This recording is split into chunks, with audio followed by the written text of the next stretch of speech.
Good morning, everyone. Wednesday, the 18th of November. I was struck in the readings from morning prayer.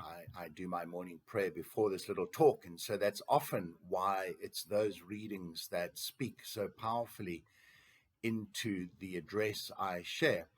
The readings this morning from the book of the Old Testament prophet Malachi, the very last book of the Old Testament, and then the book of James in the New Testament, which we spoke about briefly yesterday.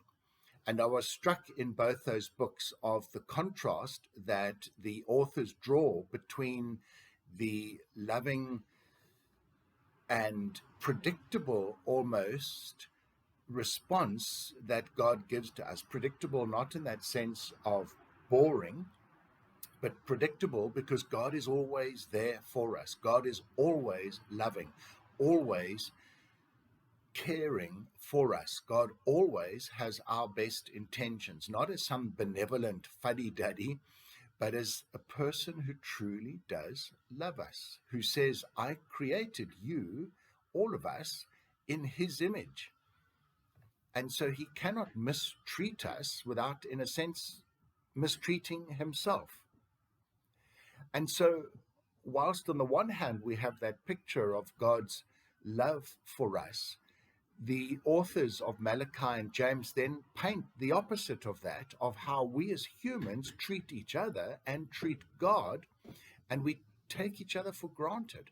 We may go to church and be wonderfully holy and worship God and really probably mean what we say, and then we go out and we demean someone. We beat up our wives or our children, or we get drunk, or we watch the wrong thing.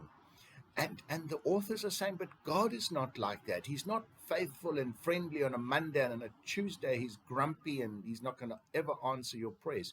He's predictable. He is the same yesterday, today, and tomorrow.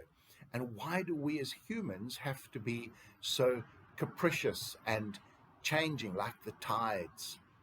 And the challenge from both those authors is that we need to seek God ever more, because the more we seek God, the more we become like God. The less changeable we become, the less capricious we are. We can leave church on a Sunday having had a wonderful time of worship, and we can then have the rest of the week in a wonderful relationship with God and those around us. And let me conclude with this one point that Malachi raises quite strongly, and that is the offering that we give to God, the offering not only of ourselves, but of our wealth and our material possessions. And Malachi challenges the people of his time for knowing that they must bring the best or the first fruits to God. And they think God's not watching, so they bring the animals that are blind and crippled, the animals that they don't want, which will not fetch any price in the market, or which will not breed up and produce even more animals for them, and they think that's good enough. And he makes this incredible statement. He says, would you take such an animal to your governor? And that gets me thinking, would we take such a gift of just a few paltry copper coins or the smallest amount of money that we have in our wallet, would we give it to the chief under whose authority we fail? And would the chief be happy with that? And the answer is obviously no, he would not. And you would be in a little bit of trouble if you think the chief is so foolish that you can do that to him. And yet, says Malachi, that's what we do to God. So folks, evaluate and think about your relationship with God. What do you give to God? Do you, perhaps without having realized it, you've inadvertently slipped into giving God those few paltry copper coins? Or are you generous and you give of the best that you can? Because that ultimately is what God is giving to you, to me, to all of us. And God would like it.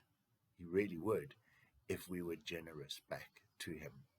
Folks, have a wonderful day. Tomorrow I may not give an address because I have the funeral for Reverend Canon Shearsby in Palabora, and I shall be leaving here very, very early in the morning to get there timelessly. So there probably will be no time for me to give an address. So I will see you again then, most likely on Friday.